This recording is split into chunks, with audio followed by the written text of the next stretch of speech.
Glória a Jesus. Quantos encontraram, digam amém. No 3, você pode ler? Vamos lá? 1, 2, 3.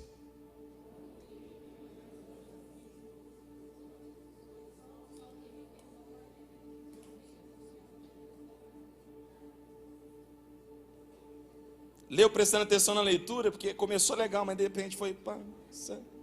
Não sei. Vamos de novo? 1, 2, 3. Não...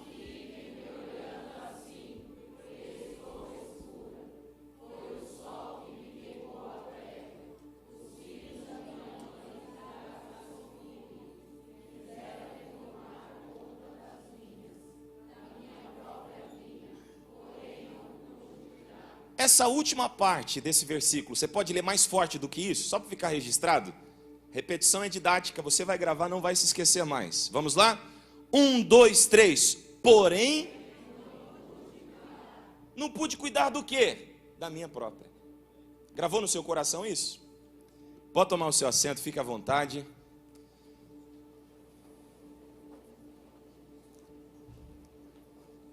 Antes de eu pensar com você essa narrativa, deixa eu declarar uma palavra sobre a sua vida.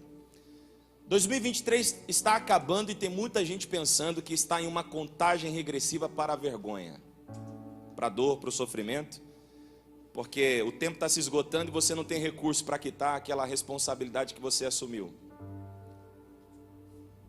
Talvez tem gente aqui pressionado porque o tempo está se esgotando e você pensa que vai perder aquilo que você desejou tanto conquistar e que agora você não está tendo estrutura para manter. Talvez é um casamento, mas Deus está dizendo para alguém aqui agora, nesse momento, que você não entrou em uma contagem regressiva para a dor, mas para a testemunha.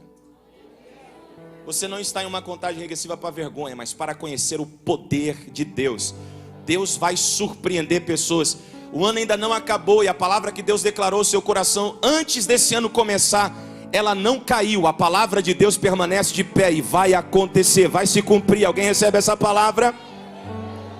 Agora preste atenção em uma coisa, queridos. Toda dor tem um propósito. Toda dor tem um propósito. Nós podemos sofrer lidando com a dor, ou podemos aprender lidando com ela. Você pode perder noites de sono, você pode perder a paz, você pode perder a sua identidade, você pode perder a tranquilidade, mas você também pode conquistar tudo isso e muito mais, se você aprender que no ambiente da dor, Deus pode te ensinar e revelar a você coisas valiosas e profundas. Jeremias estava preso em um calabouço sozinho, e quando Deus vai falar com ele, Deus diz: Jeremias, clama a mim. No calabouço, se você clamar a mim, eu vou responder você, e eu vou anunciar e revelar a você coisas grandes e profundas. Deixa eu te falar uma coisa, coisas grandes e profundas normalmente são reveladas a nós nos calabouços da vida. Porque quando a gente está no meio da multidão, os barulhos não nos permitem ouvir. O apelo de Deus para nós é: clame a mim no meio da dor. E você vai descobrir que nos cenários de dores, eu revelo a você coisas grandiosas e profundas, que você ainda não sabe. Nós podemos fazer da dor o nosso cemitério, mas também podemos fazer da dor o nosso professor. Alguns na dor sofrem, outros aprendem. Tem gente que vai dizer: a dor é a base para o sofrimento. Se você olhar para alguém que superou o luto, a perda, a tragédia, ele vai dizer: para quem superou, não para quem está passando. Para quem superou, ele vai dizer: para mim a dor é treinamento. Olhe para alguém que está do seu lado, você vai encontrar muitas cicatrizes aí. Pergunte para essa pessoa se ela se lembra das dores que ela passou na vida. Pergunte para uma mãe: você se lembra o quanto doeu gerar? Ela vai dizer: doeu muito. Mas descreva a dor. Sinta novamente a mesma dor. Ela não pode. Percebe? Porque o filho, a filha que nasceu da dor, o fruto que nasceu da dor, trouxe mais prazer do que a dor, até que o momento do nascimento acontecesse. Agora, por que eu estou falando isso? Porque Ninguém suporta caminhar por muito tempo quem admitiu o vitimismo e caminha só relatando e reportando suas dores. Mas todo mundo quer caminhar do lado de um vencedor. Quem é o vencedor? É aquele que vence a dor. Nós queremos caminhar com gente que tem a nos oferecer princípios de sabedoria que nos faz superar nossas próprias dores. Porque quem compartilha apenas dor nos faz sofrer. Mas quem compartilha suas superações nos faz vencer. É por isso que você se desgasta tanto para vir aqui, para esse ambiente. Você vem aqui ouvir alguém que enfrentou a dor e venceu. E sabe por que uma multidão se assenta para alguém se levantar e falar? Porque a grande maioria das pessoas se contentam com a dor. São poucos aqueles que decidem fazer da dor oportunidade para crescer e amadurecer. Mas Deus está falando ao coração de alguém aqui: pare de chorar no meio da dor e comece a celebrar a oportunidade que Deus está gerando para você nesse vale, nesse sofrimento, nessa perda, nessa tragédia. Porque na verdade é o testemunho que chega daqui a pouquinho que vai posicionar você, levantar você, erguer você, revelar você. Alguém está entendendo isso aqui essa noite? A tua autoridade, ela nasce através da dor, queridos. A autoridade de Deus sobre a nossa vida, ela é nos imposta depois de um grande sofrimento. Se você olhar de Gênesis a Apocalipse, você vai descobrir que todos os grandes homens de Deus, antes de se tornarem grandes, tiveram que enfrentar uma grande dor. Porque ninguém nasce grande. Na verdade, o que nos faz crescer muitas vezes é o sofrimento. E nós lemos esse texto que revela alguns princípios importantes. E não se iluda, Cantares de Salomão não é um livro só de romance. Para os judeus ortodoxos, é a relação entre Deus, o noivo, e Israel, a noiva.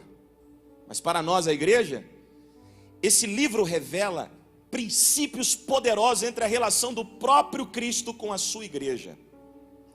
Quem está falando aqui agora, então, a sulamita, é a persona da própria igreja. E ela está dizendo: não fiquem me olhando assim por eu ser escura. Esse texto é um alerta a todos nós, é um grito aos nossos ouvidos. Primeiro porque ela está deixando claro um complexo que ela tem de si mesma. Olha a maneira com que ela olha para si, ela já começa justificando um problema que ela tem consigo. Não olhe para mim por eu ser morena, por eu ser escura. Ela tem um problema com a sua aparência. Ela tem um problema com a forma com que ela se enxerga. Ela não consegue se aceitar, olhar para si. Ela não consegue se ver pela perspectiva de quem a ama. Ela não está falando isso a qualquer um. Ela não está falando isso à multidão. Ela está falando a alguém que foi ao encontro dela, porque a quer por perto. Ela fala isso a quem aqui tipifica o próprio Cristo. Não olhe para a minha aparência. Talvez você diga: não olhe para as minhas cicatrizes, não olhe para as marcas que o tempo me deixou, não olhe para as minhas perdas, não olhe para os meus traumas, não olhe para o meu passado. Talvez existe algo que fere você, que machuca você, da qual você não gostaria que quem você ama olhasse. Você pode falar uma coisa? Não dá para esconder nada de Jesus. Nada. A Bíblia diz em Zacarias, o profeta Zacarias diz que os olhos de Deus são como 7 olhos de fogo. Contempla tudo e todos pela terra. O salmista Davi diz: para onde poderei eu fugir da tua presença? Se eu me esconder no mais profundo do abismo, lá tu estás. Então, se não dá para esconder, por que eu pediria para ele não olhar? Porque a gente pensa que se ele olhar para esse lado da nossa vida, se ele olhar para essas marcas que nós carregamos, nós vamos sofrer a mesma rejeição que sofremos na infância, na adolescência, ou nesse momento, porque a gente ama e não gostaria de sofrer a rejeição. Talvez você é alguém que está ouvindo essa palavra agora e pensando: existem áreas da minha vida, partes da minha história, que eu não gostaria que quem me ama soubesse, porque se souber eu corro o risco de ser rejeitado. Mas olha a beleza da graça. Deus, sabendo de tudo isso, ainda assim decidiu vir ao seu encontro.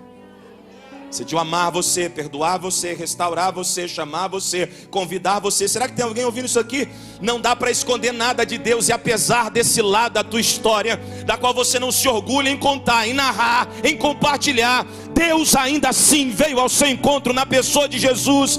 E Ele agora faz um convite a você. E o convite é: venha a mim. Você precisa entender de uma vez por todas que o complexo de inferioridade é um limitador para o avanço de muitas pessoas. Tem gente que não avança na vida, não é porque Deus não está com ela, é porque o complexo a limita, é porque o complexo a pequena. O versículo começa com a sunamita dizendo: não repare na marca que eu carrego na minha pele. E detalhe, ela não só compartilha da marca que ela não quer que ele enxergue, como ela diz: é culpa do sol. Porque normalmente quem carrega o complexo de inferioridade sempre procura uma vítima para compartilhar do peso da dor que carrega. Sempre procura alguém para compartilhar a culpa. Essa marca que eu carrego essa marca. Eu cometi esse erro, eu falhei. Mas a culpa é do meu marido que não me deu atenção devida. A culpa é da minha mulher que não me acompanhou. A culpa são dos meus filhos que nunca me deram valor. A culpa foi dos meus pais que nunca me deram educação. A culpa foi de quem estava perto de mim que nunca investiu e acreditou. Mas na verdade, Deus não quer que você fique arrumando culpados para quem deixou uma marca em você. Deus quer que você comece a olhar para si com o olhar de Jesus. Porque Jesus não olha para você e nem olha para suas marcas com olhar de desprezo e rejeição, mas sempre com um convite: venha. Se você aprender a olhar para si mesmo pela perspectiva do Cristo, você vai parar de se inferiorizar e vai aprender a se posicionar. Porque a sua palavra diz que nós somos príncipes, embaixadores, somos sacerdócio real. É assim que o céu te vê quando olha para você. Eu não estou aqui para encher a tua bola. Eu estou aqui para compartilhar uma palavra de Deus com alguém que chegou aqui pensando: eu não posso, de jeito nenhum, tem gente melhor do que eu. E Deus insiste em falar com você: eu vou te levantar, eu vou te erguer, eu vou te posicionar. Foi você quem eu chamei. E não importa quais são as marcas que você carrega, pare de olhar para suas marcas como fator limitante e entenda que eu farei da sua dor o seu maior testemunho. Sua dor vai posicionar você. Alguém está ouvindo e recebendo essa palavra hoje aqui? Olhe para alguém que está do seu lado e diga: pare de se olhar assim. Olhe para mim, por favor. Você precisa começar a se olhar com o olhar de Jesus, com as lentes do Filho de Deus. Você não é assim porque alguém falou que você é assim, porque alguém não investiu em você, porque alguém não acreditou em você. Você na verdade está do jeito que está porque relutou muito para ver o propósito que Deus tinha para ti. Você lutou muito para tentar resistir ao chamado de Deus para a sua vida. Porque ela não só atribui culpa ao sol, como ela diz: a culpa também é dos filhos de minha mãe.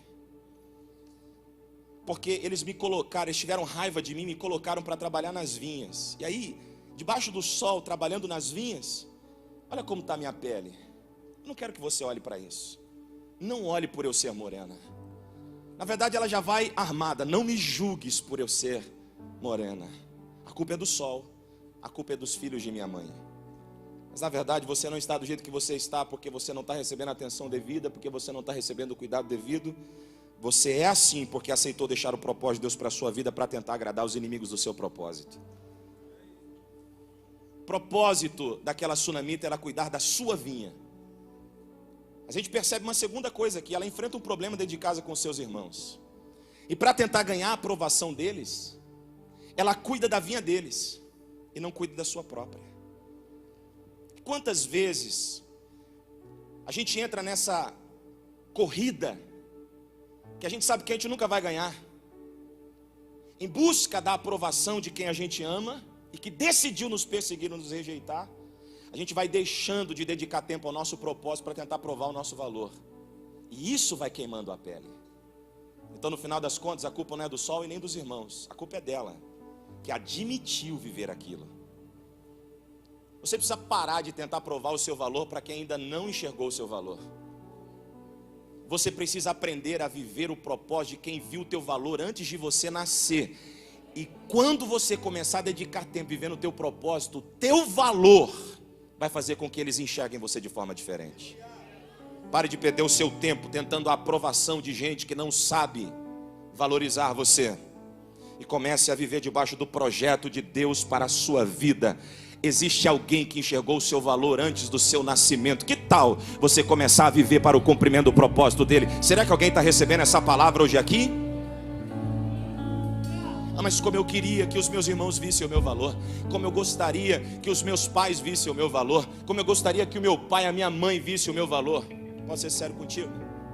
Se você olhar para a palavra de Deus, você vai perceber que alguns homens, como José, por exemplo, só se tornou quem se tornou porque apesar da rejeição que ele viveu dentro de casa pelos seus irmãos, ele decidiu viver o seu propósito na terra da escravidão.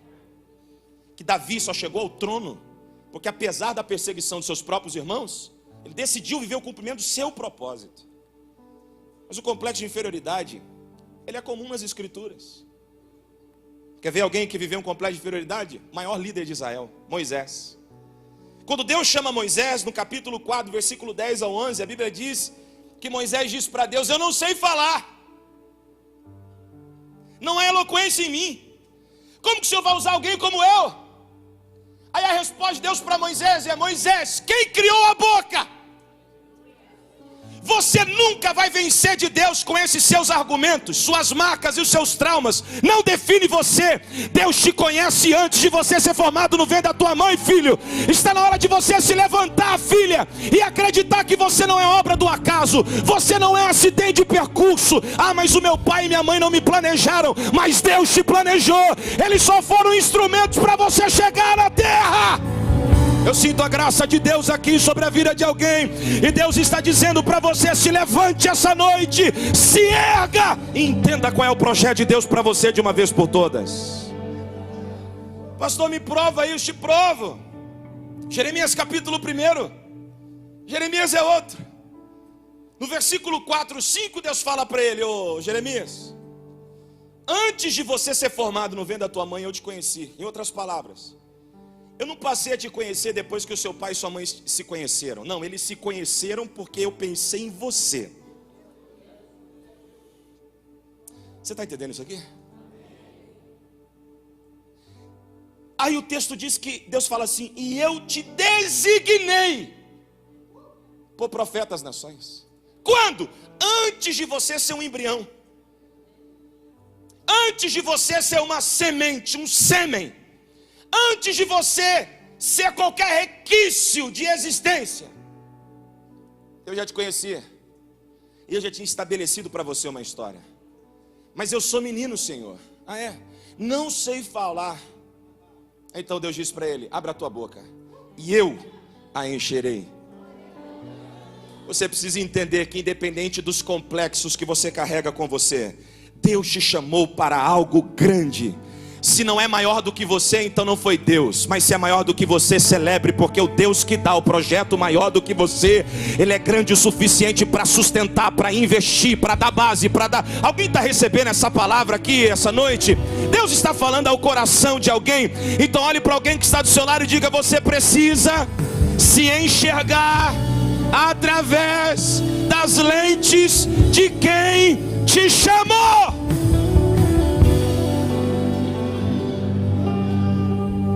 O complexo de inferioridade tira a nossa capacidade de acreditar naquilo que somos capazes de fazer. Pior, o complexo de inferioridade nos cega quanto ao que Deus é capaz de fazer através de nós. Tem gente limitando, tem gente construindo fronteiras, barragens, aonde o rio já deveria estar correndo há muito tempo. Jesus disse: aquele que vem a mim e bebe da água que eu tenho para dar, eu não só sacio a sede dele, mas eu faço dele uma fonte a jorrar para a vida eterna. Está na hora de você destruir as barragens que você construiu. Agora, queridos, um olhar traumático para si não nasce sozinho. Isso é fruto de desprezo, de perseguição. Isso é fruto de calúnia. Isso é fruto de dor. Isso é fruto da comparação, da zombaria, das piadinhas que fizeram contigo, com o teu nome, com a sua família.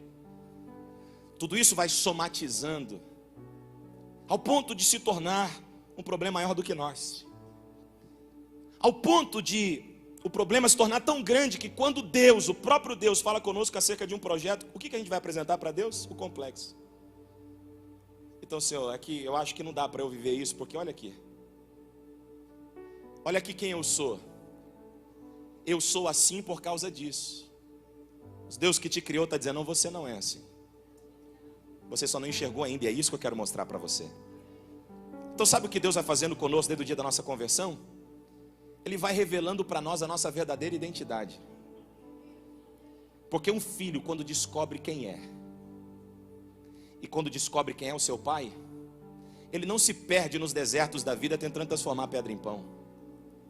A maior luta do diabo contra você é tentar provar para você que você precisa provar quem você é, mesmo depois do próprio Deus já ter dito qual é o seu valor. No capítulo 3 de Lucas, o próprio Deus diz, este é o meu filho amado em quem tenho prazer. Dá a Jesus uma identidade e aprovação. Mas o diabo se apresenta no deserto, no dia da necessidade, no dia que faltou o pão, no dia que ele teve fome, e fala assim para ele, se tu és o Filho de Deus, transforme estas pedras em pães. Prova que tu és o Filho. Você não tem poder para isso? Prova! Quem vive tentando provar o seu valor está sob influência maligna. Quem sabe quem é não precisa ficar tentando provar para ninguém o seu valor. Descubra quem você é em Deus, e você não vai permanecer no deserto da vida. Até porque, queridos, a resposta de Jesus é, nem só de pão viverá o homem, Mateus capítulo 4, mas de toda a palavra que procede da boca de Deus.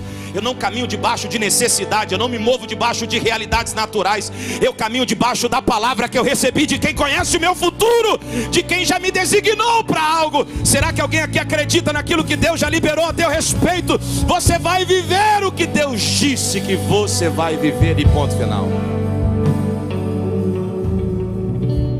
Agora, queridos, se Davi fosse dar ouvido ao seu irmão Eliabe, ele nunca teria derrotado Golias.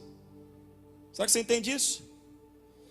1 Samuel capítulo 17, versículo 28, Eliabe diz o seguinte para Davi, diz assim, ó, eu sei o que você está fazendo aqui, eu conheço você, conheço seu coração, você é mau, você veio aqui para olhar a guerra. Então Davi está ouvindo o seu próprio irmão Eliabe, quem ele admira, quem está no campo de batalha, quem ele deixou as ovelhas para poder servir. E ao invés de ouvir do seu irmão, obrigado meu irmão por ter vindo aqui me servir, ele ouve isso aqui, você é mau. Eliabe está tentando imprimir em Davi a verdade que ele carrega nele mesmo. Porque pessoas más querem imprimir em você a sua própria imagem. Então eles vão falar mal de você, eles vão perseguir você, eles vão caluniar você, eles vão apontar você, porque eles querem transformar você naquilo que eles são. Mas Deus te trouxe aqui para dizer para você, você não é o que estão dizendo que você é o que eu disse. Pare de dar ouvido a essas pessoas, pare de dar ouvido a essas comparações, pare de caminhar debaixo dessas declarações. Mas é meu irmão, e quem disse que o inimigo usaria outro? Ele vai usar alguém de perto, alguém que tem acesso ao seu coração, alguém que pode lhe causar danos, porque o que ele quer te ver é paralisada. Mas Davi, apesar do que ouve do seu irmão, ele continua olhando para a oportunidade. Pode falar uma coisa? Abre o seu coração para ouvir o que Deus tem a dizer ao seu respeito, e comece a fechar e guardar o seu coração para aquilo que as pessoas que paralisaram você até hoje estão dizendo a seu respeito. Sobre tudo que se deve guardar, guarde o seu coração, porque dele procede as fontes da vida. Queridos, agora pensando em irmão, não é só Davi que tem problemas com seus irmãos. Olha o que a sunamita disse. A sunamita disse assim, foram os filhos de minha mãe que fizeram isso comigo. Ela não chama eles de irmão, por que será? Por quê? Vamos pensar aqui? Se ela se refere aos seus irmãos como os filhos de sua mãe, é porque ela não tem mais consideração por eles. Porque ela já olhou para si e percebeu que o tempo que ela se dedicou cuidando da vinha deles, não deu a ela o valor que ela gostaria de ter para o olhar deles. Eles continuam olhando para ela do mesmo jeito que olharam desde o primeiro dia. E agora vem um arrependimento, ela diz, e da minha própria vinha não cuidei. são os irmãos que ferem, que machucam. São os irmãos que causam nela danos mais profundos do que simplesmente uma queima de pele. Até porque quem queimou a pele no sol é só se resguardar por um tempo. Os pigmentos voltam. Agora, no caso dela, não se trata de uma cor morena. Se trata das feridas da alma. Mas não foi só a sunamita que teve que enfrentar com isso. Eu acabei de mencionar Davi. Mas existe alguém que me inspira muito no Antigo Testamento acerca disso. O nome dele é José. Qual é o nome dele? Quem está vivo aí? Queridos, uma coisa é ter que lidar com perseguições externas. Uma coisa é ter que lidar com a perseguição com o patrão, com o chefe, com o líder de setor. Uma coisa é ter que lidar com a perseguição de um parente distante. Uma coisa é ter que lidar com a perseguição na escola, na faculdade, no trabalho, na tua empresa. Outra coisa bem diferente é ter que lidar com a perseguição vindo do seu próprio irmão, de alguém de dentro da sua própria casa.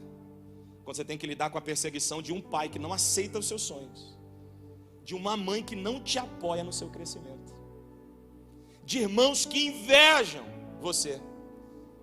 E aí está chegando o final de ano e lá está você, querendo presentear todo mundo, agradar todo mundo, pensando, quem sabe esse ano eles me aceitam.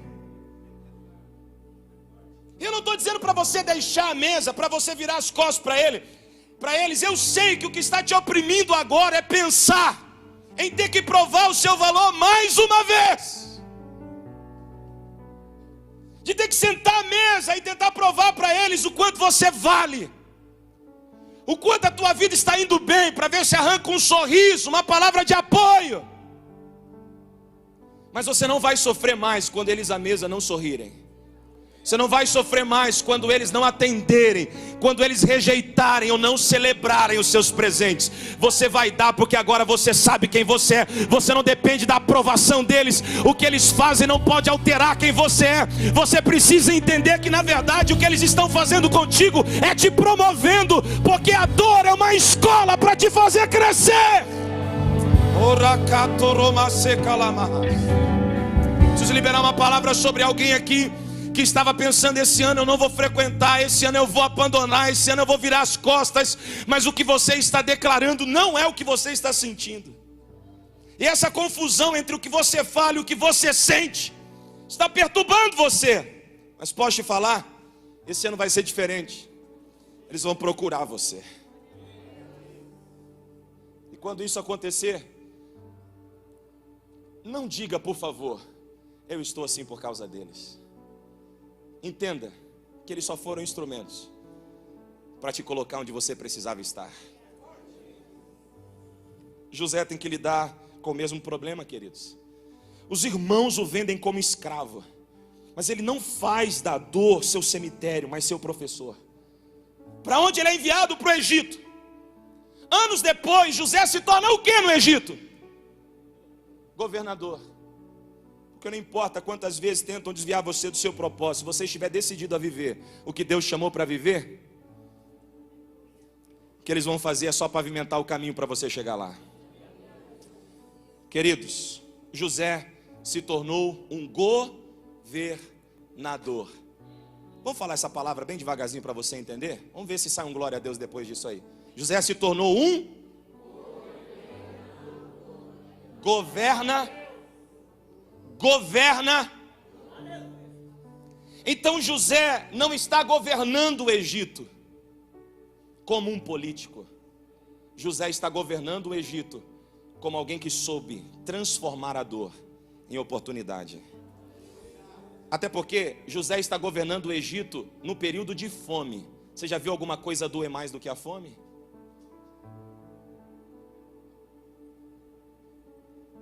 Então Deus precisa posicionar alguém para governar na dor.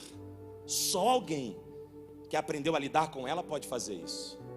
Você vai continuar se rebaixando, se apequenando, abrindo mão dos seus projetos, dos sonhos de Deus para a sua vida, por causa da dor que lhe causaram? Se desprenda do seu algoz e comece a viver o projeto de Deus para a sua vida essa noite. Governe esse sofrimento, essa angústia, essa dor, esse trauma. E Deus vai posicionar você. Agora, queridos, Deus preparou José para governar a dor. Mas quem empurrou José para a dor foi os seus irmãos. Quando decidiram invejá-lo, persegui-lo. Agora, quer ver uma coisa interessante? Era aqui que eu queria chegar? Jesus teve que lidar com isso. Se Jesus passou por isso, imagina eu e você. Eu quero ler 2 textos com você. Eu já estou caminhando para o final. Marcos capítulo 3, versículo 21. Você pode ler comigo esse texto? Eu quero que você leia prestando atenção, se possível.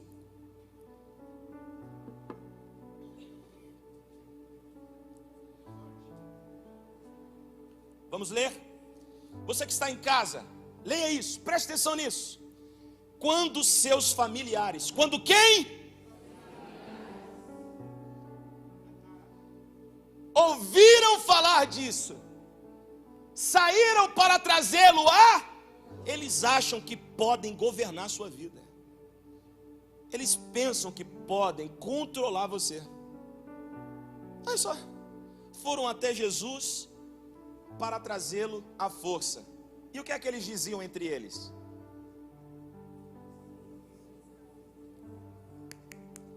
Ele está... É isso que eles dizem quando você decide sonhar grande. Quando você decide fazer o que eles nunca tiveram coragem de fazer. Quando você decide peitar empreendimentos muito maiores do que aqueles que eles sonharam um dia em enfrentar. Eles vão dizer, ele está louco, ela está louca, saiu de si. Se fizeram com Jesus, se prepare para fazer com você. Mas aprenda uma coisa, se eles vão fazer isso com você ou não, não tem a ver com eles, tem a ver com o que você vai fazer. Tem a ver com a maneira com que você vai se enxergar depois disso. Jesus não parou no caminho porque a sua família estava tentando aprisioná-lo à força, impedindo ele de avançar para o seu propósito. Pelo contrário, ele foi até o fim. Se você não quer se inspirar em Davi, tudo bem. Se você não quer se inspirar em José, tudo bem. Mas em Jesus você tem que se inspirar, porque ele é o espelho para a igreja. Nós precisamos olhar para esse espelho e ver o brilho dele refletindo em nós.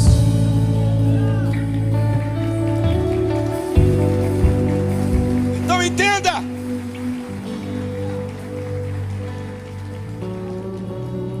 Ele está fora de si, lá, diz que vai para o exterior.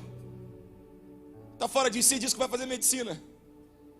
Está fora de si, diz que vai comprar aquela área. Está fora de si, diz que vai fazer aquele projeto. Está fora de si, diz que vai financiar aquela casa. Está fora de si. Está fora de si, você viu o carro que comprou? Está fora de si.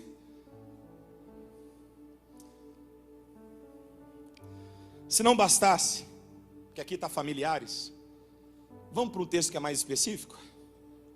João capítulo 7. Olha como começa esse texto. Esse daqui é aquele texto que você precisa ler com calma, para você entender. Lê com tranquilidade. Esse texto diz o seguinte: depois disso, Jesus percorreu a Galileia, mantendo-se deliberadamente longe da Judéia. Ou seja, ele não está na Judéia porque ele não quer. Ele está, pelo contrário, porque ele quer. Ele não quer estar na Judéia. Por quê? Porque ali os judeus procuravam tirar-lhe a vida. Presta atenção aqui comigo agora, gente. Imagina você no lugar de Jesus. Você não quer ir para uma região porque você está jurado de morte naquela região. Então você diz, lá para lá eu não vou. Imagina, você está jurado de morte aqui na zona leste. E você diz, eu não posso ir lá. Se eu for lá, alguém vai me ver e vai tirar minha vida. Mas olha a sagacidade dos irmãos de Jesus. Está lendo? Mas, ao se aproximar a festa, o que, queridos? Judaica, festa dos judeus. Festa dos tabernáculos. Os irmãos. Quem? Quem está falando é o texto. Os irmãos de Jesus lhe disseram, você deve sair daqui e ir para onde? Os irmãos de Jesus estão querendo que Jesus, estão tentando convencer Jesus a ir para o lugar onde querem matá-lo. Você entendeu isso aqui? Não precisa desenhar. Você já entendeu o nível que estava a relação. Jesus já aqui já operou muitos milagres, está famoso, ministério dele explodiu. A multidão está onde Jesus está. Os irmãos não conseguem celebrar. Eles chegam e dizem assim: que tal ir para a Judéia? Eles sabiam que lá os judeus queriam matá-lo. Mas olha o que o texto segue dizendo. O texto segue dizendo o seguinte: para que os seus discípulos possam ver as obras que você faz. Ainda vem com aquela pitadinha de tempero no final do conselho. Tipo assim, a gente está querendo te ajudar. Se eles verem o que você faz, eles vão aprovar você, como se Jesus precisasse de aprovação. Olha o diabo de novo tentando fazer Jesus provar quem ele é. Só que agora está usando os irmãos. Aí o texto segue dizendo: os irmãos de Jesus lhe disseram. Aí o texto segue, versículo 4: ninguém que deseja ser reconhecido publicamente age em segredo. Isso aqui já prova uma coisa: eles não caminhavam com Jesus. Porque Jesus, em Mateus capítulo 6, deixou claro que tudo que ele fazia era para obter reconhecimento do Pai, não da população, não da multidão. Quando ele vai ensinar sobre oração, por exemplo, os seus discípulos, para os mais chegados, ele diz: quando fores orar, entra no teu quarto, fale em secreto com teu Pai que te ouve em secreto, e ele te recompensará publicamente. Então eles não sabem que quem recompensa em público não são as minhas obras. As minhas obras, o máximo que podem me dar é salário. Mas Deus não é patrão, Deus é pai, não paga salário, dá dádiva aos seus filhos. Você tem que entender de uma vez por todas que o que vai gerar aprovação na multidão não é o que você faz, é o que o teu pai disse que você é. Quem recompensa em público é o pai. Alguém está sentindo o que eu estou sentindo aqui? Agora, eles não sabem disso porque não caminham perto bastante. Visto que você está fazendo essas coisas, mostre-se ao mundo. Ou seja, os irmãos estão sugerindo que Jesus quer aparecer. Por quê? Porque olha o que diz o versículo 5. Vamos ler todo mundo junto? 1, 2, 3.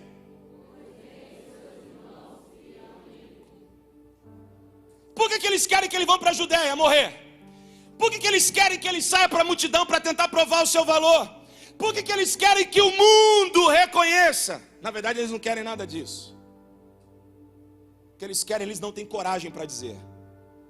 Então, cuidado. Minha mãe sempre dizia uma coisa para mim: Natan, cuidado com duas coisas. Primeiro, cuidado com os bajuladores. Eles sabem te elogiar na frente enquanto te apunhalam pelas costas. E minha mãe dizia: cuidado com o seu coração diante dos elogios. Pior do que os seus bajuladores é o seu coração. Agora olha a luta. Eu tenho que proteger o meu coração e ao mesmo de mim mesmo. Coração enganoso, quem o conhecerá? É o que diz a Bíblia.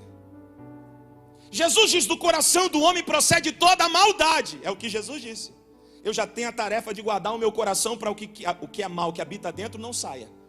E o que é mal que habita fora não entre, porque se entrar transborda. Então já tem essa luta. E eu tenho que também me guardar dos bajuladores.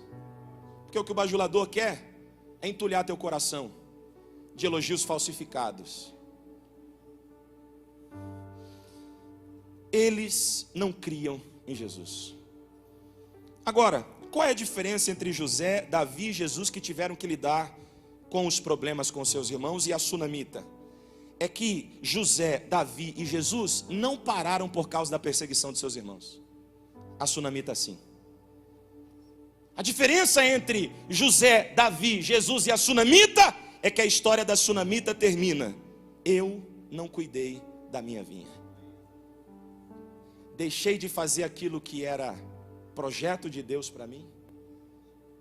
Deixei de viver o propósito pelo qual eu nasci, para cuidar da vinha dos meus irmãos. Cuidei da vinha deles, mas da minha própria vinha não cuidei.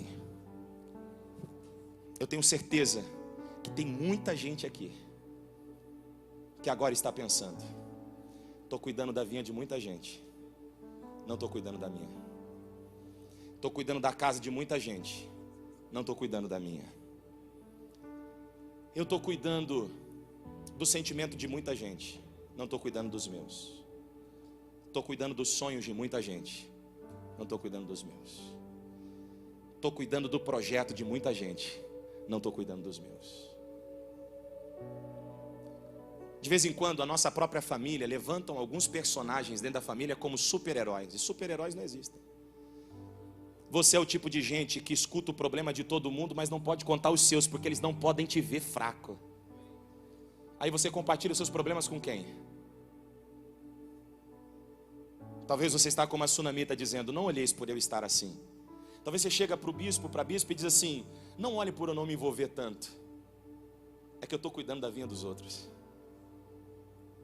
Eu queria me envolver mais com essa obra, eu queria me dedicar mais, eu queria estar participando do ministério de louvor. Se eles soubessem o quanto eu canto, que Deus me deu esse talento. Talvez você está escondido aí no meio, porque você olha para si e diz, eu não tenho tempo de cuidar dessa vinha, porque eu estou muito preso cuidando da vinha daquela empresa que não me valoriza, daquela casa que só sabe me rejeitar. Está deixando de viver o projeto de Deus para a sua vida por causa da tentativa de tentar provar o seu valor para quem nunca te valorizou. Mas hoje Deus me trouxe aqui debaixo de uma autoridade para declarar sobre alguém: você vai voltar para a sua vinha.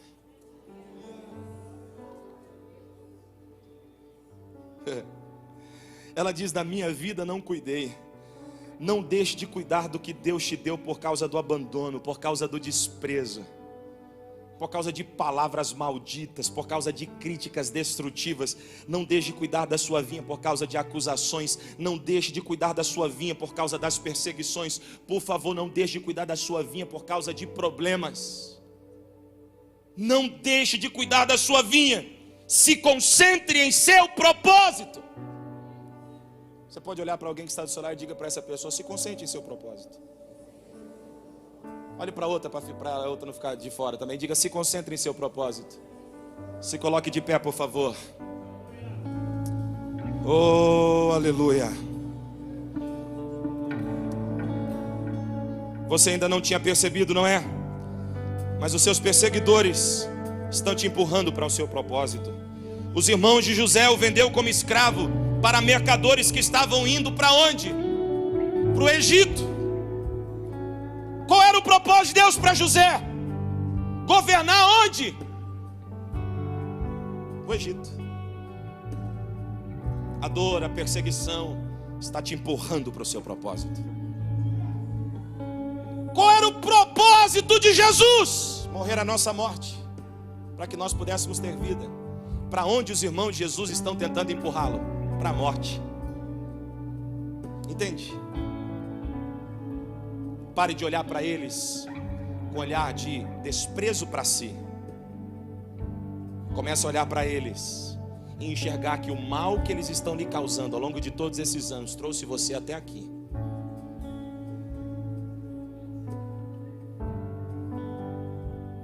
Mas naquele relacionamento eu não fui valorizada. Naquele relacionamento eu não fui valorizado. Traumatizei. Pare de fazer da dor o seu cemitério. Pare de fazer da dor objeto de sofrimento. Faça da dor ambiente de treinamento. Deus te trouxe hoje aqui para dizer que está na hora de transformar a dor em propósito. Diga comigo bem forte: da dor ao propósito. Mais uma vez, da dor ao propósito. No meio da dor você se vê como ninguém, você se vê como incapaz, você se vê como isolado, você se vê como rejeitado, mas Deus te arrancou da dor e te levou de volta ao propósito, para você entender que o que fizeram contigo foi uma ação divina para amadurecer você, para forjar você, para preparar você. Se eles não tivessem feito isso, você nunca teria chegado onde chegou. Eles te empurraram para o teu propósito. Então se concentre em cuidar da sua vinha. Até porque quando você cuidar da sua vinha, Deus traz os seus irmãos. Agora não como invejosos, mas como investidores. Eu não sei se você sabe, mas quem cuidou da igreja em Jerusalém quando Jesus foi assunto aos céus foi um de seus irmãos. Lá tinha o Pedro, lá tinha o João, mas o Tiagão estava lá. Porque em algum momento a ficha caiu, a máscara caiu. inveja caiu. Ele olha para Jesus, e eu vou conjecturar pensando: por que eu não vi isso antes? Fique tranquilo, os irmãos de José surgiram no Egito. Os irmãos de Davi foram salvos por Davi. Eles só estão sendo instrumentos para empurrar você para o seu propósito. Jó capítulo 5 versículo 18 diz: Deus é quem abre a ferida, mas Ele mesmo a trata. Ele fere, mas com as suas próprias mãos cura. Alguém está ouvindo essa palavra hoje aqui? Então diga bem forte: eu preciso voltar para o meu propósito. Alguém recebe essa palavra essa noite? Com as suas mãos levantadas ainda por alguns minutos, comece a dizer para Deus o que Samuel disse quando era garoto e ouviu a voz de Deus o chamar. Diga: eis-me aqui, o teu servo ouve. Com as suas mãos levantadas, diga o mesmo que Isaías disse no ano em que o rei Uzias morreu e ele viu os céus abertos. Ele disse: eis-me aqui, envia-me a mim. Será que alguém pode dizer: Senhor, conte comigo, eu estou voltando para o propósito. Senhor, conte comigo, eu estou voltando para o propósito.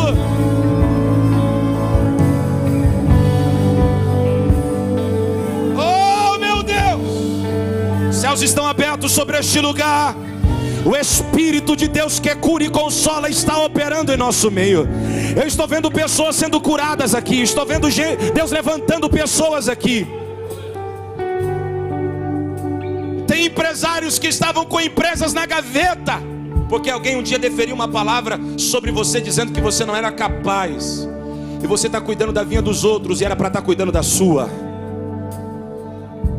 Tem projetos engavetados que vão sair da gaveta hoje. Tem pessoas que colocou a esperança na prateleira da desesperança, porque alguém deferiu uma palavra de ofensa, porque alguém rejeitou, porque alguém perseguiu. Mas Deus está dizendo para você: volta para a sua própria vinha. Vai fazer o vestibular. Volte a sonhar com aquela pós-graduação. Volte a sonhar com aquele doutorado. Volte a sonhar com os projetos de Deus para você. Volte a sonhar com as promessas que Ele te fez. Tenta de novo. Vai fazer a entrevista outra vez. Hoje o Senhor está liberando sobre você um novo tempo. Agora eu tenho uma pergunta para fazer. E aí você decide se você vai receber ou não. A pergunta é: o que você vai fazer depois dessa noite? Amanhã pela manhã, vai continuar se escondendo e dizendo: não olheis para mim, pare de olhar para os meus traumas? Ou você vai se levantar para viver o teu propósito? Talvez está dizendo: é tarde demais, pastor.